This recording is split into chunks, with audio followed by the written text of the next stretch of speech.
Hello, Ma'am and Sir. My name is Jory May. I am 40 years old from Negros Occidental, Philippines. I am single parent. I have one son, age 18. My highest education attainment is college graduate, major in Bachelor of Science in Nursing. My expertise are child care, baby care, elderly care. I work as domestic helper in Hong Kong for 10 years in total with 3 employers.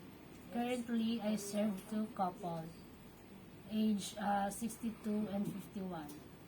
My duties are taking care of my duties are cooking Chinese food, doing all household work like cleaning, laundry, ironing, and marketing.